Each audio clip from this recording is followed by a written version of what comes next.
Bom dia. Acho que vocês podem se sentar já, não podem? Bom, é uma alegria para mim estar aqui. Agradeço o pastor Silvio, toda a igreja. Parabéns da parte de Deus para cada um de vocês aqui. E sem muito me alongar, eu queria que você abrisse a sua Bíblia, se você puder, em Filipenses capítulo 1. Filipenses 1. Eu quero ler com vocês do verso 9 ao verso 11. Eu sempre penso que aniversários proporcionam para nós dois caminhos, né? Ou o caminho da acomodação, porque já passou muito tempo e a gente não tem muito o que mais progredir, ou aquilo que Deus espera de nós, que é o constante crescimento no conhecimento acerca dele. E esse texto que nós iremos ler aqui de Filipenses, ele apresenta, ao meu ver, algo que é essencial para nós como igreja, faça chuva ou faça sol, ano após ano, e é o que dá título a essa mensagem, que é que o amor de vocês aumente. Eu queria ler com vocês a partir do verso 9 até o verso 11. Se você puder, acompanhe com atenção a palavra de Deus.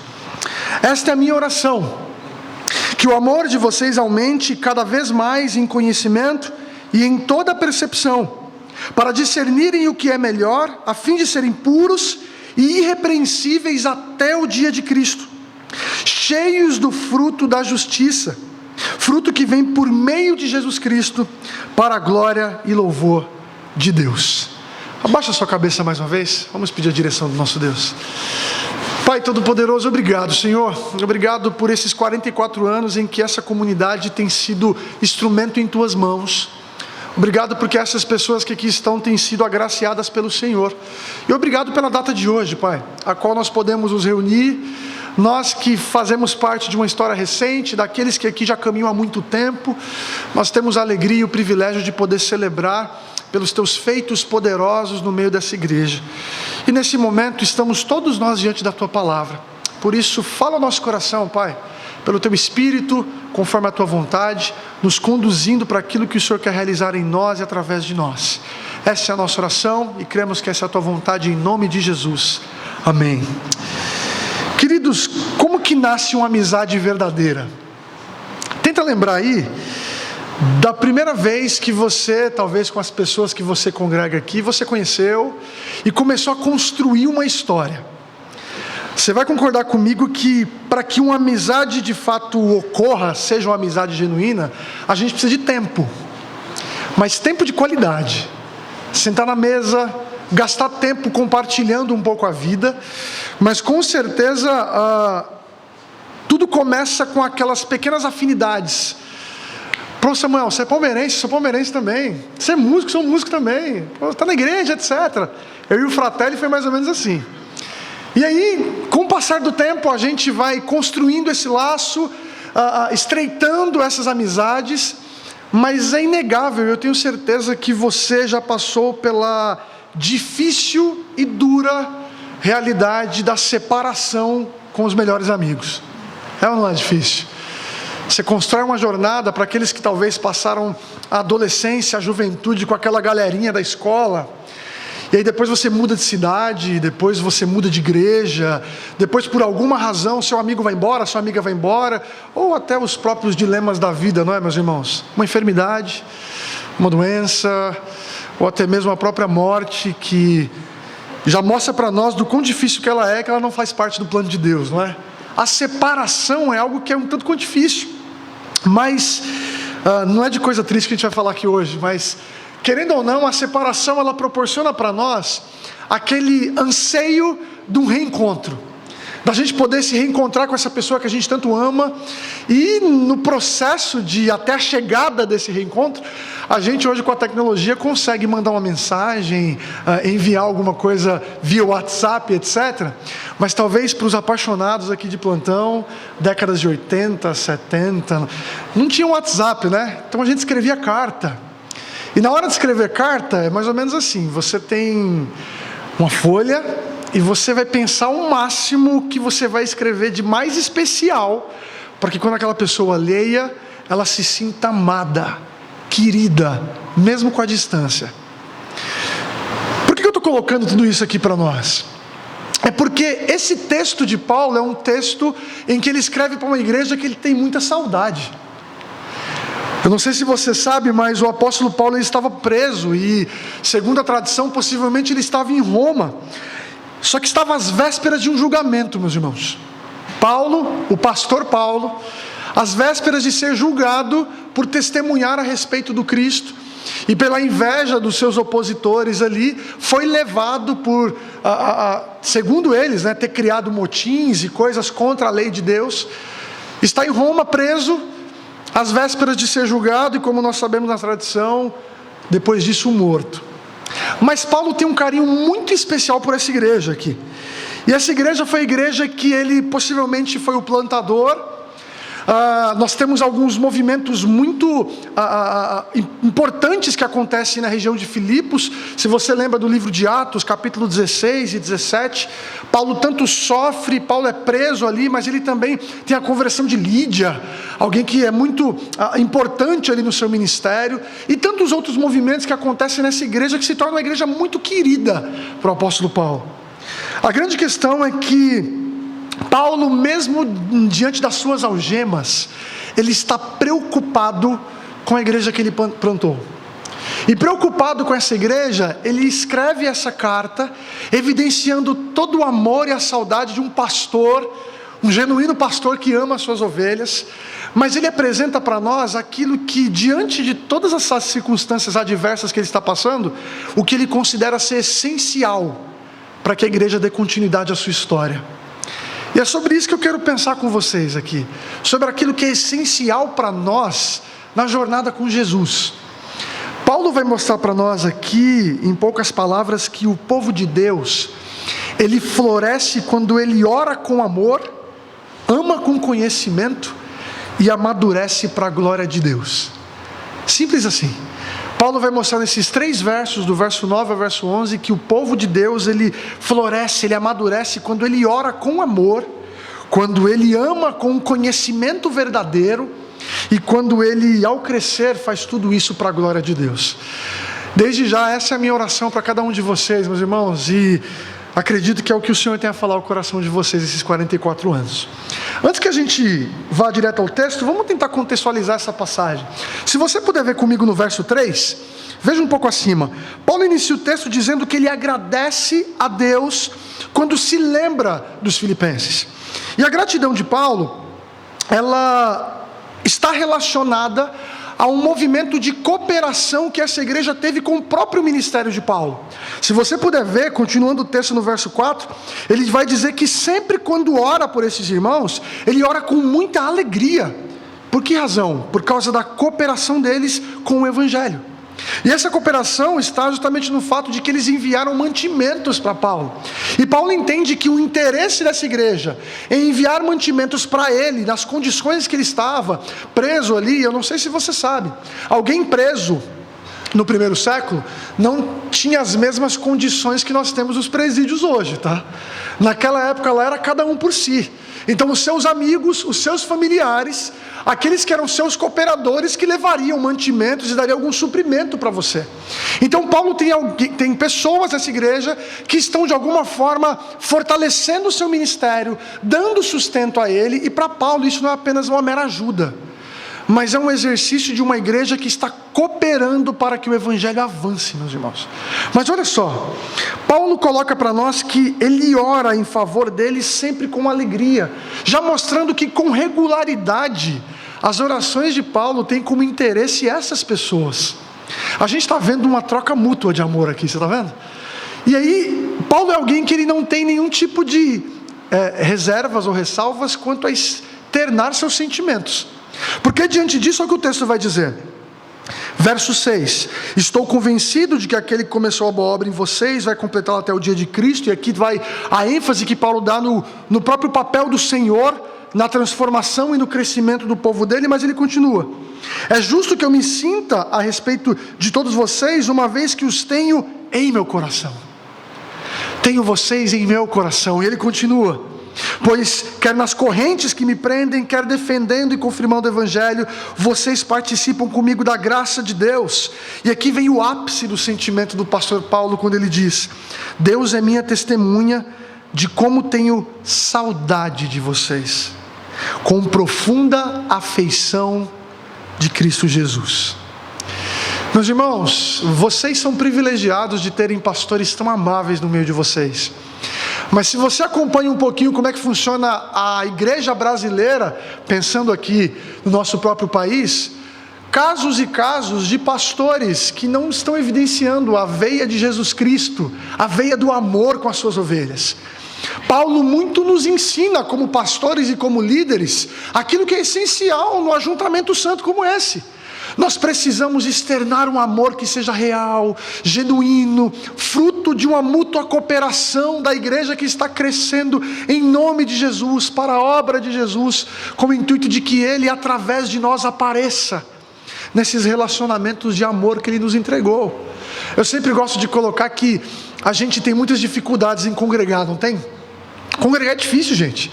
A gente está falando aqui, eu estou tentando ao máximo externar aquilo que a minha igreja, eu tenho certeza que aqui tem. É um privilégio para nós, caminhar com pessoas durante muito tempo, crescer com pessoas assim sucessivamente. Mas é inegável que nesse processo a gente se machuca muitas vezes. A gente se fere. A igreja muitas vezes faz isso. E melhor dizendo, a igreja é especialista em fazer isso. Uma comunidade de pecadores proporciona para nós o desafio da comunhão. Mas sabe o que é mais bonito? É o fato de que apesar de nós, Deus ainda assim nos proporciona, como o próprio Paulo aqui nos ensina, e vocês são um exemplo vivo do quanto, apesar dos nossos pecados, nós ainda somos cobertos pelo amor de Jesus e temos o dever de externar isso uns aos outros. Mas aqui, após contextualizar essa introdução que Paulo dá sobre seus sentimentos, a gente tem a primeira lição do verso 9. E Paulo inicia dizendo que, depois disso, esta é a oração que ele faz. E a primeira lição para uma comunidade que quer crescer, que ao completar 44 anos entende que deve dar continuidade à sua missão como povo de Deus, é de que a oração, ela sempre deve ser um exercício de mutualidade. A oração, meus queridos, não é apenas um movimento seu para com o Senhor e do Senhor para com você. Não. A oração é um movimento de uma igreja que ora ao Pai que é nosso. Nós devemos orar a Jesus, em nome de Cristo, pelos nossos irmãos. O crescimento da igreja não se dá pela terceirização dos pastores, da responsabilidade que eles têm de pregar, de ensinar, de interceder, muito pelo contrário. Todos nós estamos na jornada de orarmos uns pelos outros, e ao completarmos mais um ano de existência, aquilo que é essencial, o arroz com feijão da fé cristã tem que ser renovado, e aqui está a oração. Orarmos uns pelos outros. E aqui vai um ponto muito importante, né? A oração intercessora é aquela que entende que existem coisas que a outra pessoa não será capaz de fazer, as circunstâncias elas não serão favoráveis, e só o movimento da parte de Deus que pode mudar tudo isso. Só que a gente tem um grande problema, a gente muitas vezes só ora pela demanda que é trazida até nós, né? Se alguém está doente, está sofrendo, está com um problema, ela fala, ora por mim, e você ora. Parece que a oração de intercessão é aquela que só acontece se alguém te pedir. E meu irmão, na igreja de Jesus não pode ser assim. Paulo está enviando uma carta para uma igreja que ele tem amor, que ele tem afeto, que ele tem saudade dessas pessoas. E a primeira coisa que ele quer deixar claro para essas pessoas é que ele gasta tempo orando por elas. Se tem uma coisa efetiva que muito impacta cada um de nós mutuamente na igreja, é quando a gente sabe que alguém está orando por nós, é ou não é? Sabe quando aquela pessoa chega para você e fala, meu irmão, estou orando pela sua vida.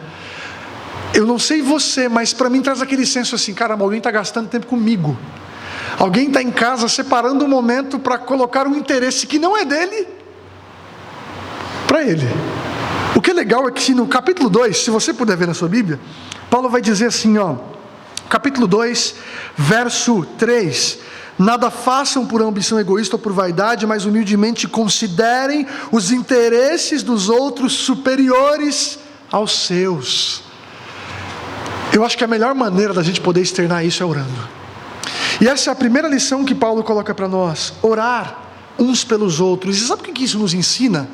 Nos ensina que a oração de intercessão, ela é um exercício contra o nosso egoísmo. Ela é um exercício contra a nossa vaidade.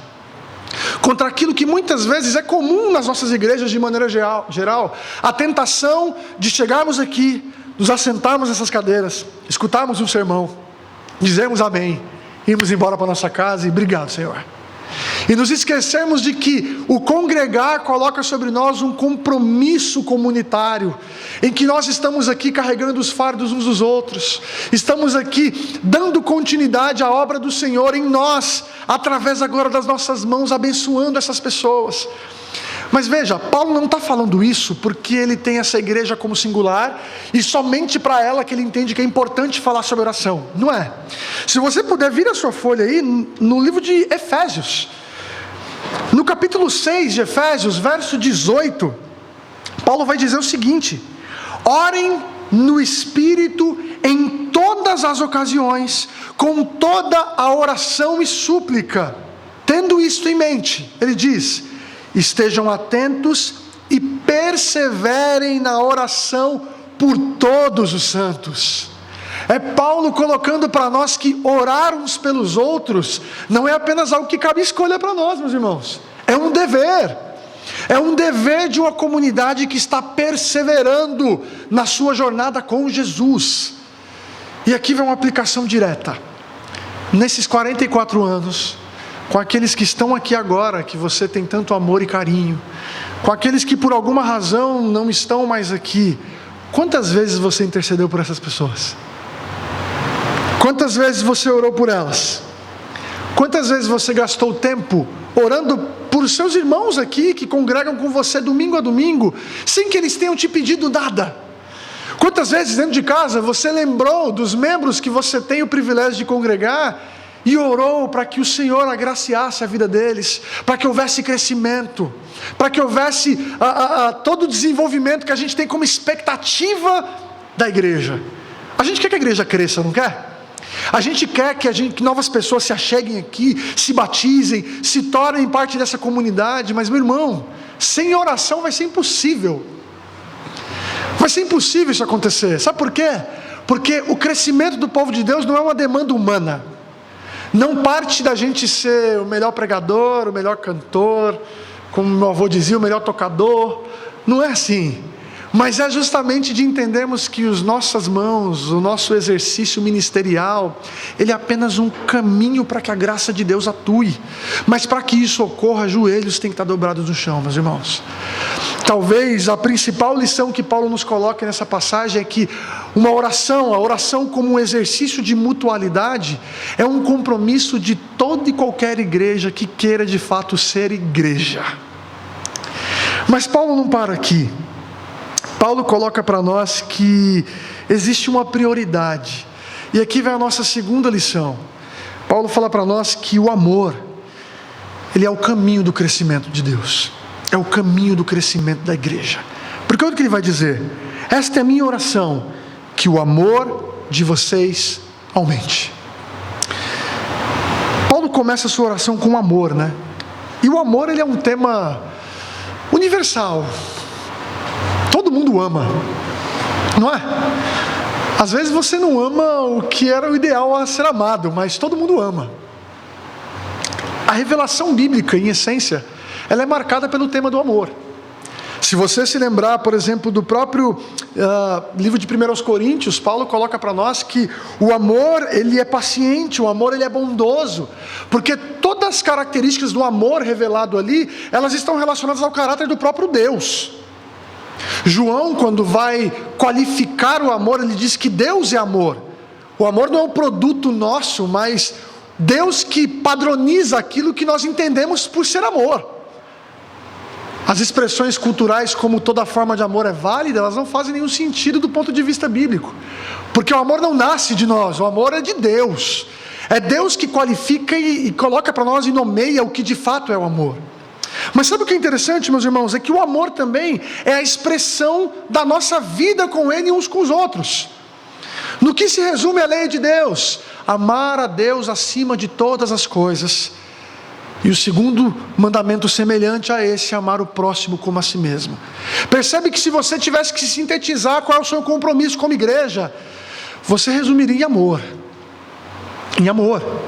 Viver amando ao Senhor, tendo Ele como supremo na sua história, mas ao mesmo tempo refletindo e transbordando esse amor nos seus relacionamentos. Paulo está orando por isso, está orando por virtude. Paulo não está orando por qualquer coisa. Paulo não está orando apenas pelas conquistas que nós devemos ter aqui. Paulo não está orando para que essa igreja seja uma igreja de sucesso do ponto de vista da sua membresia, sucesso do ponto de vista dos seus ministérios. Paulo não está preocupado em dizer que, olha, você está precisando melhorar seu salário, ganhar um emprego melhor, poder ter uma aposentadoria ideal. Paulo não está orando por isso. Paulo está orando por aquilo que é essencial, que é amar, meus irmãos. O amor é a virtude que Deus quer que venha germinar em nós, crescer, frutificar em nossos corações. E Ele entende que isso é uma prioridade. Vamos retomar o exercício. Pelas pessoas que você orou por essa igreja, quantas vezes você orou por amor? Já parou para pensar e para fazer isso? Senhor, eu oro para que o amor dos meus irmãos aumente. Eu quero pedir ao Senhor e gastar um tempo para que a misericórdia deles aumente, para que a alegria deles aumente, para que a bondade deles aumente. E sabe por que essas coisas muitas vezes não atraem as nossas prioridades na intercessão? É porque elas não têm o uau que a cultura que nós temos hoje eclesiástica promove. Elas não trazem aquele status de, nossa, nós estamos crescendo porque Deus está enchendo os nossos celeiros. Meus irmãos, o que adianta o homem ganhar o mundo inteiro e perder a sua alma? Jesus nos instrui que o essencial para nós é tomarmos a nossa cruz e segui-lo, pois aquele que tomar a sua cruz e segui-lo para morrer com Ele, esse é o que vai encontrar a plenitude de vida. O amor é justamente o resumo do propósito de Deus para nós. Nós temos o tripé da teologia de Paulo, a fé, a esperança e o amor, mas no final de tudo não precisaremos de esperança, porque já estaremos lá, não precisaremos da fé, porque contemplaremos o próprio Deus e toda a consumação do seu plano, mas o amor permanecerá, meus irmãos. O amor permanecerá porque nós fomos criados para isso, criados para vivermos no Senhor, com o Senhor, essa realidade do amor do Deus Trino.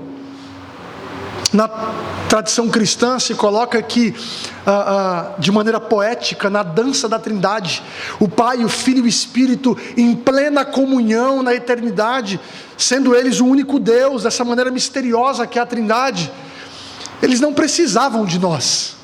Se você acha que Deus estava carente e criou você está muito enganado. Deus não nos criou porque estava carente de relacionamento, mas é porque Ele quis derramar o seu amor sobre nós e nos convidar para fazer parte disso. Meu irmão, quando nós oramos uns pelos outros, o que deve ter como anseio do nosso coração é que as virtudes do reino de Deus cresçam. Dentre elas, a fundamental é o amor. O amor.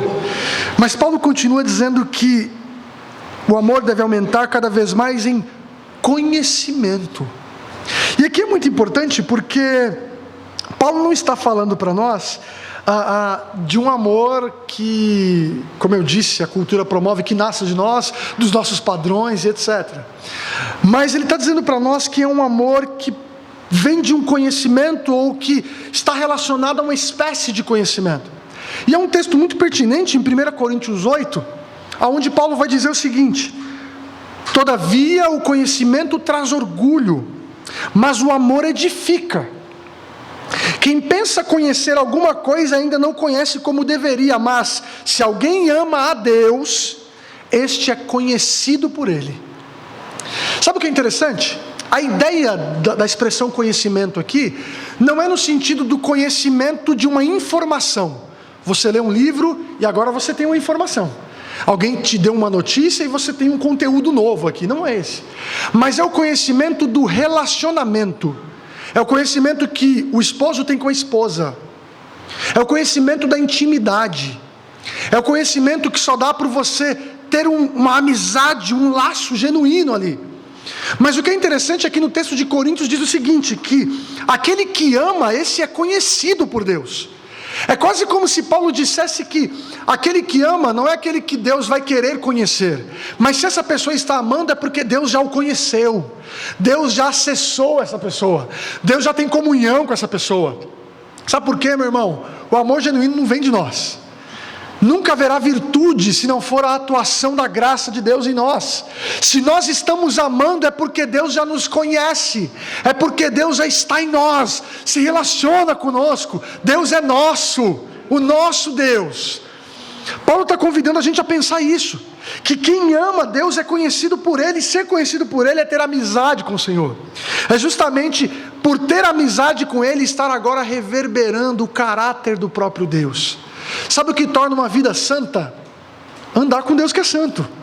Sabe o que torna você amável? Andar com Deus que ama. Sabe o que torna você bondoso, gracioso, misericordioso? Estar com o Senhor. Não existe santidade, meu irmão, sem intimidade com Deus. Não existe florescimento de uma igreja se essa igreja não tem o Senhor como centro. E isso não passa por a gente estar ouvindo pregação toda hora, não é por isso. O sermão nunca será suficiente, tá bom? A pregação de domingo nunca será suficiente. Estar com o Senhor é entender que o essencial do arroz com feijão da sua fé é administrar as suas disciplinas espirituais, orando, lendo a Bíblia, congregando, intercedendo, e isso de maneira ordinária, sempre, como algo que é essencial para a sua vida. Não acha que é só chegar aqui, encher o tanque de gasolina de fé e voltar para casa e achar que está tudo certo, não é? Não é. A gente precisa de exercício de fé. Isso passa por gastar tempo conhecendo a Deus. Eu gosto sempre de dizer que no final das contas a gente tem que vir sempre para uma igreja. E a igreja saudável é aquela que sempre convida você a participar do culto com a Bíblia aberta. Porque é o local onde você será alimentado pelo conhecimento de Deus. E o conhecimento de Deus é o que vai gerar amor em você. Conhecer a Deus é ser conhecido por Ele, é crescer em amor. Há quem diga que o amor é cego, né? Do crente não pode não, meu irmão. Do crente tem que ser muito claro. Mas olha só, Paulo vai dizer que esse conhecimento, ele tem que proporcionar algo que é muito profundo, que é a ideia da percepção aqui, né? Em toda a percepção. E a ideia de percepção aqui é que ser conhecido por Deus, e ao mesmo tempo isso significa ser amado por Ele, e por isso nós amamos, é agora adquirir o status que nós precisamos para viver em sabedoria. Viver em sabedoria. Quem conhece ao Senhor e vive essa realidade de amor com o próprio Deus, essa pessoa ela estará sensível à dinâmica da própria vida, para com percepção gerenciá-la, e assim viver para a glória do Senhor. Percebe, meu irmão, crescer em amor não é apenas viver de maneira passiva, com um coraçãozinho para lá e para cá toda hora, sorrindo para todo mundo, não é esse o ponto. O ponto é que crescer em amor é crescer em uma virtude que vai trazer para nós uma integridade de fé, que é o que Deus projetou para que você seja. Essa pessoa íntegra que reflete o caráter de Deus, que ama as pessoas, honra o Senhor nas suas demandas, por amar a Deus, abençoa, está preocupado com o bem comum, alivia os fardos uns dos outros, porque o amor está lá e está frutificando em uma vida sábia, com conhecimento e com percepção. Veja comigo no capítulo 5 do livro de Efésios. No início do capítulo 5, Paulo, quando começa a falar sobre a ética do povo de Deus, ele vai dizer assim: portanto, sejam imitadores de Deus como filhos amados. Imitem a Deus como filhos que são amados. E ele vai explicar depois. E vivam em amor como também Cristo nos amou e se entregou por nós como oferta e sacrifício de aroma agradável a Deus. É ele colocando para nós que o crescimento em amor, orar para que nós venhamos crescer em amor, interceder uns pelos outros, é, em outras palavras, entendermos que o padrão da igreja é o próprio Senhor. Ele é um modelo que nós devemos ter da integridade de vida que todos nós almejamos. Nós queremos ser uma igreja de sucesso, do ponto de vista do que a Bíblia nos mostra. Então a gente tem que refletir o caráter de Deus crescendo em amor, meus irmãos, porque é isso que nos dará a condição de vivermos em nome dEle, com todo o conhecimento e com toda a percepção. Mas aí nós entramos na terceira e última lição aqui, que é o que Paulo coloca para nós lá nos versos 10 e 11 de Filipenses, quando ele diz agora o fruto de tudo isso. Por que razão? Qual o objetivo disso tudo? Nós precisamos ter um exercício de mutualidade nas nossas orações. Nós precisamos orar para que o amor seja a virtude que nos leve ao crescimento. Mas o fruto disso tudo final, Paulo coloca para nós que será sempre um crescimento que glorifica a Deus. E olha o que o texto vai dizer: conhecimento da percepção para discernirem o que é melhor, a fim de serem puros e irrepreensíveis até o dia de Cristo.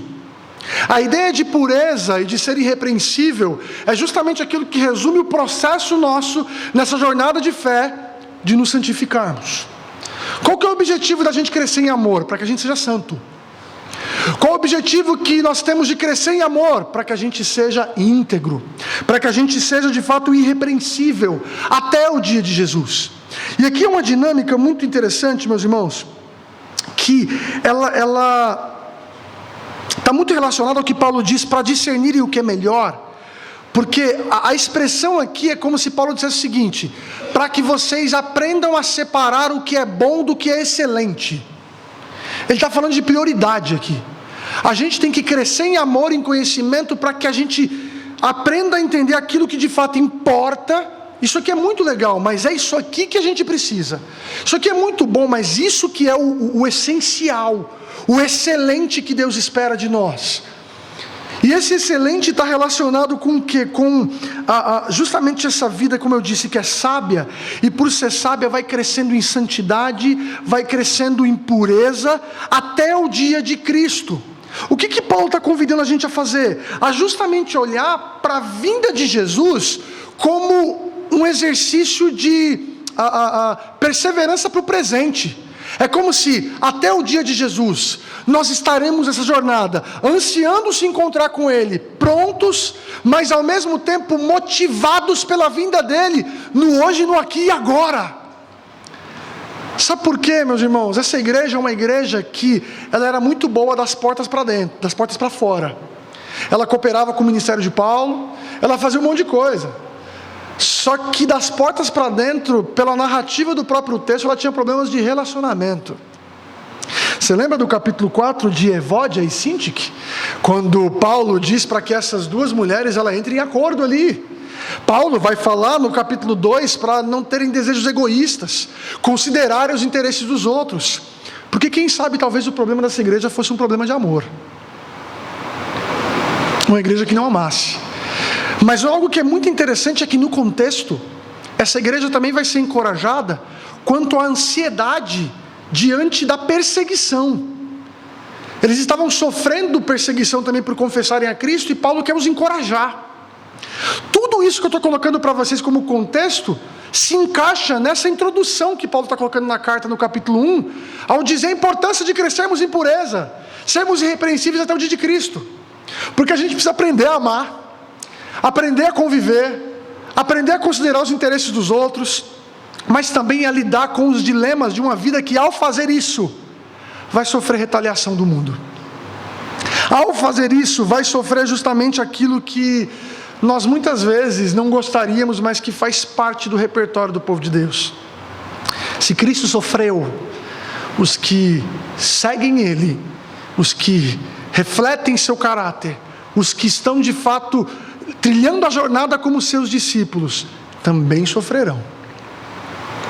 Paulo implicitamente coloca para nós que nós precisamos, aquilo que ele vai dizer, veja no verso 27, não importa o que aconteça, exerçam a sua cidadania de maneira digna do Evangelho de Cristo, para que assim, quer eu vá, eu os veja, quer apenas ouça a seu respeito, e em minha ausência fiquem eu sabendo que vocês permanecem firmes num só espírito, lutando unânimes pela fé evangélica, sem de forma alguma deixar-se intimidar por aqueles que se opõem a vocês, Para eles isso é sinal de destruição, mas para vocês de salvação, isso da parte de Deus, pois a vocês foi dado o privilégio de não apenas crer em Cristo, mas também de sofrer por Ele, já que estão passando pelo mesmo combate que me viram enfrentar e agora ouvem que ainda enfrento. Você lembra o que Paulo passou em Filipos? O tanto que ele sofreu de perseguições e chegou a ser preso. Ele está colocando para essa igreja que vocês estão sujeitos e enfrentarão as mesmas coisas. A grande questão é o seguinte, meu irmão: como que a gente lida com um mundo que é hostil a nós, sem oração mútua, sem crescimento em amor, sem percepção, sabedoria, sem saber discernir o que importa, o que é excelente, daquilo que é bom, mas não é o que nós precisamos, sem de fato crescer em pureza, em sermos irrepreensíveis? Paulo está convidando a gente a olhar para aquilo que é essencial da fé cristã: crescermos na graça e no conhecimento do Senhor até que Ele venha. O Senhor Jesus nos ensina, e esta é a vida eterna, que te conheçam ao único Deus verdadeiro e a Jesus Cristo, a quem enviaste. Esse é o propósito de uma igreja. O que é uma igreja que cresce de fato? É uma igreja que aumenta em número. A gente não tem que ter, obviamente, numerofobia, medo de crescer, muito pelo contrário. Anseiem crescer em número, mas nunca alienados da qualidade do conhecimento de Deus. Não adianta encher o celeiro de gente se são pessoas que não conhecem o único Deus verdadeiro. Paulo está convidando a gente a encontrar esperança no Senhor, para que a gente possa ter a santidade no presente. E aqui vem uma aplicação interessante. Escatologia, gente, tem tudo a ver com santidade e não com curiosidade. A gente pensa que escatologia é apenas o estudo das últimas coisas, daquilo que vai acontecer no final. Serão 7 anos, 3,5 de tribulação, deixados para trás acertou, e todas as histórias que a gente sabe sobre o fim dos tempos. Se um papa morre ou um presidente dos Estados Unidos morre, a gente pensa que o próximo vai ser o anticristo, e vira aquela loucura nos nossos ambientes de fé, como se escatologia fosse esse exercício da gente ficar adivinhando as coisas. Não é, meus irmãos. A escatologia serve para gerar esperança no seu presente, para que a expressão até o dia de Cristo te lembre que existe o dia de Cristo, o ponto final dessa história marcada pelo pecado, em que a gente precisa exercitar em amor porque a gente é pecador, orar uns pelos outros porque a gente precisa que Deus atue em nós. Naquele dia nós seremos glorificados, nós encontraremos a plenitude da vida e não precisaremos mais disso, porque o próprio Deus estará conosco, reverberando o seu caráter e seu amor em nós, através de nós. O texto diz para nós assim que no final, verso 11, nós seremos cheios do fruto da justiça, fruto que vem por meio de Jesus Cristo, para a glória de Deus Pai. E aqui vai um ponto importante, que é o fato de que, se eu termino essa reflexão aqui e a gente não caminha para o nosso Salvador, talvez nós nos tornaríamos aqui agora os desesperados para querer orar amanhã pela igreja inteira, para querer amar a todo e qualquer custo, como se o exercício da santificação dependesse de nós. Não depende. Paulo diz que nós seremos cheios de frutos da justiça, e a ideia de justiça é quase como que uma síntese para a vontade de Deus, o plano dele para nós e através de nós. Só que tudo isso só vem por meio de Jesus Cristo. Somente por meio de Jesus nós oramos mutuamente uns para os outros, verdadeiramente amamos uns aos outros, vivemos em sabedoria, nos santificamos somente por Ele. Sabe por quê? Fruto genuíno só vem se nós estivermos na videira verdadeira. É somente em Jesus, nele que nós somos aqueles que agora podem frutificar. Uma igreja que completa 44 anos nunca deve esquecer da sua fonte. É sempre em Jesus que tudo começa, e ironicamente é onde tudo tem que terminar também. É tudo sobre Jesus Cristo. O que é interessante, meus irmãos, é que lá nesse texto de João capítulo 15, a palavra permanecer, ela não é apenas estar ao lado, mas é quase como a ideia de você entrar dentro e ficar lá. É uma permanência como se Jesus não fosse apenas um amigo. Jesus é o nosso local de habitação. A gente habita em Jesus, nós estamos nele, de uma maneira misteriosa. Jesus é a nossa igreja, Jesus é o nosso ajuntamento. Não é à toa que nós somos o corpo dele, não é? Não é à toa que Ele é o cabeça, não é à toa que Ele é o templo de Deus. A gente não precisa de paredes feitas por mãos humanas, nós precisamos de Jesus, porque é em Jesus que a gente tem crescimento, é em Jesus que a gente continua a frutificar. Para quê? Para a glória de Deus, e esse é o objetivo da nossa história. Paulo termina justamente esse texto colocando para nós que, no final de tudo, ele ora por esses irmãos que ele tem saudade, esses irmãos que ele ama, para que eles venham crescer no essencial, para que o objetivo de toda a criação atinja, que é a glória de Deus. A gente está aqui, se esforça para cantar, tocar, pregar, ensinar, se alegrar, conviver, fazer tudo bem aqui juntos, não porque a gente quer ser a melhor igreja, mas porque nós queremos que Deus seja glorificado através de nós. Meus irmãos, a minha oração é para que o Senhor continue a sustentar a vida de vocês, pastor Silvio, sua esposa, toda essa igreja maravilhosa aqui, que o Senhor conceda graça para vocês, para que vocês continuem perseverantes naquilo que importa, crescendo no amor do Senhor para a glória de Deus. Eu deixo 4 aplicações importantes para vocês. A primeira delas: a partir dessa semana agora, procura colocar como essencial na sua jornada a perseverança na oração pelas pessoas que Deus deu para você. As pessoas que congregam aqui, elas fazem parte das prioridades das suas orações. Gaste tempo orando por elas. Em segundo lugar, cresça no amor do Senhor com discernimento. Não cresça no amor do Senhor apenas pela simpatia com Deus. Gasta tempo conhecendo o próprio Deus aqui, para que seu amor aumente com substância. Cresça de fato. Terceiro lugar, nunca se esqueça de que Cristo vai voltar. Viva a sua vida sempre com esperança. E sabe o que isso nos ensina? Que quando as coisas estão péssimas, quando a nossa vida está terrivelmente terrível, ainda assim a gente continua perseverante, porque tem prazo de validade. Nós temos a garantia de que Jesus um dia virá e vai ter fim, e a eternidade será eterna mesmo. E por fim, meus irmãos, se apegue a Jesus Cristo, sempre por Ele, por meio dEle, e para Ele sejam todas as coisas. Amém? Deixa eu orar pela sua vida, abaixa a sua cabeça, vamos agradecer ao Senhor. Pai, obrigado por esse momento em que nós temos aqui de celebração, de alegria, em poder glorificar o Senhor pelos teus feitos aqui no meio dessa amada igreja. Mas em especial nesse momento eu oro para que as virtudes do teu reino, ó Pai, sejam frutíferas aqui no meio desse povo, que eles cresçam em amor, ó Pai, em todo conhecimento, em toda percepção, para que eles aprendam a discernir, ó Pai, aquilo que é excelente, como Paulo nos ensina aqui, para que com tudo isso eles possam ser puros e irrepreensíveis até o dia de Cristo, cheios do fruto da justiça, um fruto que não vem de nós, mas é a atuação do próprio Jesus na nossa vida, para que no final de tudo isso o Senhor seja glorificado, ó Pai. Que nesse novo ciclo que se inicia, a Tua glória permaneça aqui, moldando, capacitando, transformando, e sendo refletida através dessa igreja, para que o Senhor assim, ó Pai, se agrade deste povo, para que nós que também, ó Pai, como amigos, temos o privilégio de também sermos abençoados pela vida deles, continuemos assim também, nesse relacionamento de edificação, mas com interesse acima de tudo, de honrar ao Senhor acima de todas as coisas. Obrigado por tudo que o Senhor tem feito, abençoe esses 44 anos e todos ainda que hão de vir aqui, e que a Tua graça continue a conduzir essa igreja no santo nome de Jesus, amém. Deus abençoe, meus irmãos. Amém, queridos. Vocês podem se assentar por mais alguns instantes. Eu não vou pregar não, tá? Pode ficar tranquilo. Deus falou ao nosso coração. Pastor Felipe, obrigado.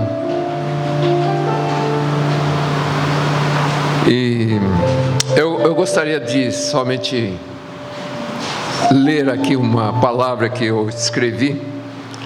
Eu vou ler porque senão a emoção e tudo mais não vai permitir e eu vou me perder. Então eu vou ler aqui. Celebrando 44 anos, uma jornada de graça e de propósito. Nossos corações estão em festa transbordando de gratidão a Deus, que em Cristo Jesus nos redimiu e nos vocacionou para a obra do ministério. E assim hoje nós celebramos um marco extraordinário, os 44 anos da existência da nossa amada igreja.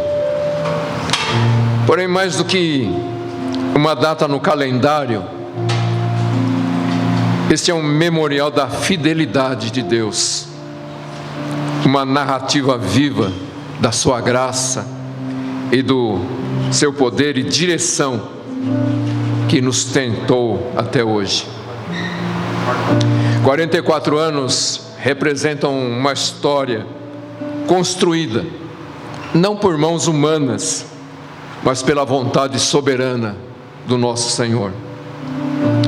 É uma trajetória de conquistas e desafios, de alegrias, de lutas, vitórias, e a gente entende que cada momento dessa história foi um fio tecido pelo Espírito Santo para formar uma linda obra de tapeçaria, que é a nossa comunhão.